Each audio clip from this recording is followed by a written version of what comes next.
Hi everyone, and thank you for being with me. I'm going to talk today about children and family violence. The story that often isn't told concerning family violence is the story of the children who are impacted by the behaviour of their parents. Living in an unsafe home causes many children to seek accommodation outside the family home, often an environment that are also unsafe. This leaves children feeling vulnerable, seeking accommodation with people who view these children as an opportunity to manipulate and control to satisfy their desires. These children will seek out other children who have similar experiences and who are unfortunately also vulnerable. Vulnerable children with other vulnerable children don't necessarily produce good outcomes. Pushing back against authority is a hallmark of these kids. This is to be expected given the type of authority figures they left home to escape. It has often been reported that there are 13,000 children aged 10 to 17 who have sought the freedom found by escaping from family violence. From the research revealed by The Conversation, many of these children feel invisible because governments are not protecting them. The Australian Child Maltreatment Study reports that its findings this year from surveying 8,500 Australians aged 16 and over. It found that 28.5% had experienced sexual abuse, 30.9% emotional abuse, 32% physical abuse and 39.6% exposure to domestic violence. It was reported that 15% leave home more than 10 times due to violence. We need to be asking what is wrong with services that fail to protect these kids. They are often picked up by police and housed in youth detention services, which add to their fear of authority because of the abuse that occurs in these facilities. This is a funding issue, but it also highlights the need to listen to kids about their experiences and to provide safe environments. For many children, it probably appears that they are being punished for the sins of their parents. They are seeking an environment, any environment, which offers hope and understanding, only to find that these services or those who staff these services are unable to understand the child's experiences or that the system itself is too punitive.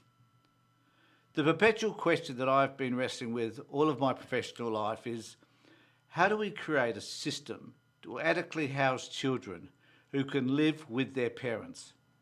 It is a vexing question because no one has been able to find an answer that meets the needs of all children, particularly those escaping from family violence.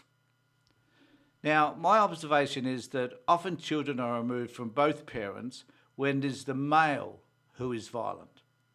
The mother is blamed for remaining in a violent relationship with very little consideration given to the reason why she remained in the first place.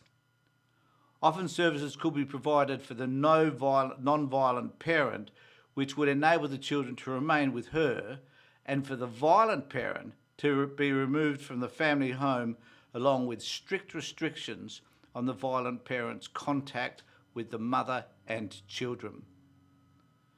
Now, the real impact of children living with violence is they suffer a range of mental health issues, suicidal ideation, abortion, miscarriage and substance use. It is the system that fails these children. One child quoted in the Conversation article stated, "I tried to get Centrelink, that's benefits, and they refused me and told them my situation. When I told them my situation, I said, well, I have no family, I have no money, I'm at risk of homelessness. And all they gave me was a kids' helpline number. The system failed me, actually, and the only thing that they could do for me to get money was to give it to Tom, her abusive partner, to claim family tax benefit." Another child stated, "They weren't actually giving us, adult solutions for the adult problems we did actually have, even though we shouldn't have had them. We were only kids. And we sat down watching Lego videos on how to deal with depression and stuff like that." And I was like, this ain't going to do shit for me. What we fail to understand is the connection between youth homelessness and domestic violence. I have argued for a long, long time that listening to kids is vital to providing solutions that fit with them. Do we require more funding, or do we need more workers who are prepared to simply listen? Even though listening is a priority, we also need to provide services that cater for the specific needs of these children. A place where they can feel safe and be heard. This does not mean that foster care is the solution either. Something more specific than that is required. If you have any comments about anything I've just said, please comment below. Any ideas, I'd be more grateful for those as well. If you'd like to subscribe to my channel, please do so.